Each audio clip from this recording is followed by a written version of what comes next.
Hi everybody, it's Jeanette from the Enosburgh Public Library. Thank you so much for joining us today for our Saturday virtual story time. Today I wanted to read another book to continue celebrating springtime.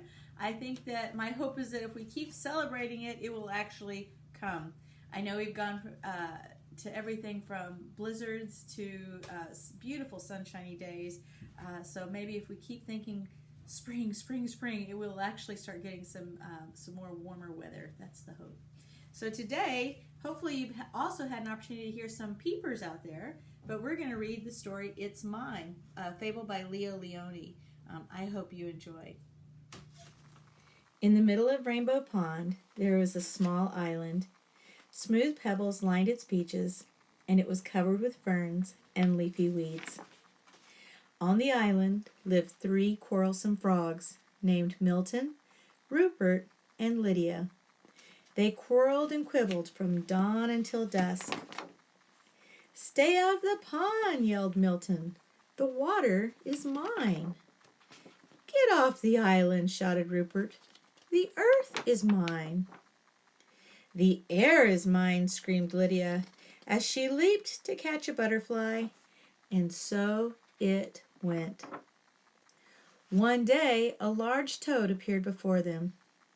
"I live on the other side of the island," he said, "but I can hear you shouting, 'It's mine, it's mine, it's mine,' all day long.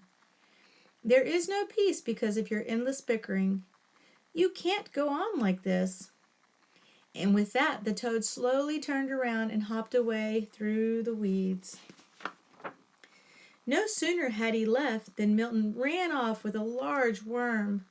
The others hopped after him. "Worms are for everybody," they cried. But Milton croaked defiantly, "Not this one. It's mine."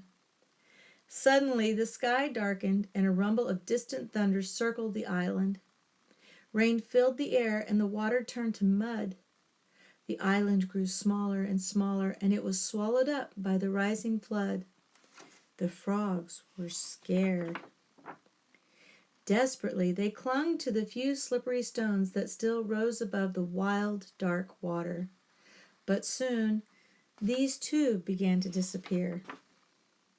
There was only one rock left, and there the frogs huddled, trembling from the cold and fright. But they felt better now that they were together, sharing the same fears and hopes. And little by little, the flood subsided, and the rain fell gently and then stopped altogether.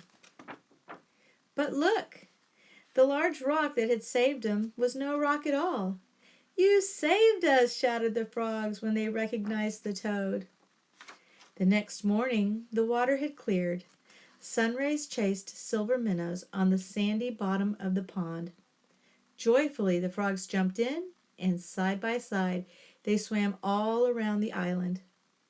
Together, they leaped after swarms of butterflies that filled the air. And later, when they rested in the weeds, they felt happy in a way they had never been before. "Isn't it peaceful?" said Milton. "And isn't it beautiful?" said Rupert. "And you know what else?" said Lydia. "No, what?" the others asked. "It's ours," she said.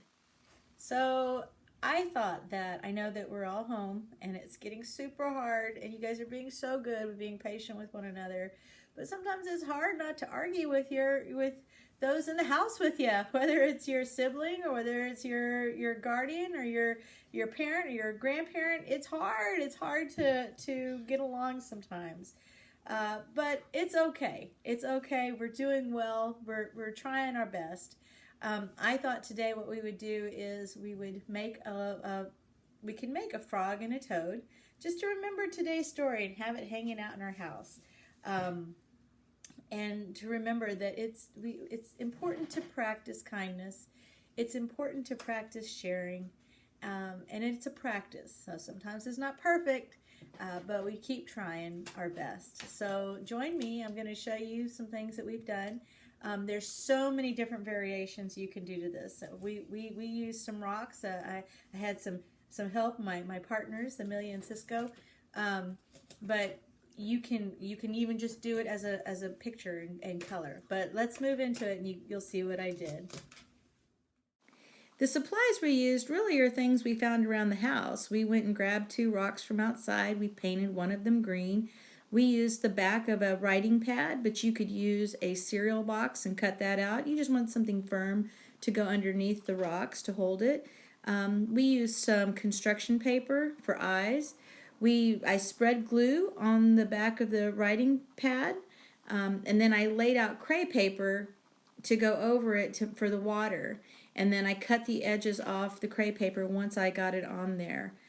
You can use strips of magazines. You can strip up blue pieces of magazines and use that instead. We glued on the eyes, we glued on some feet, and made a lily pad. Again, you can either use construction paper with these things, or you can just color. We colored our lily pad with a green crayon. So you can use markers, you can use paints. If you don't have paints and you want to use markers to color your green frog, you can do that. Your frog green.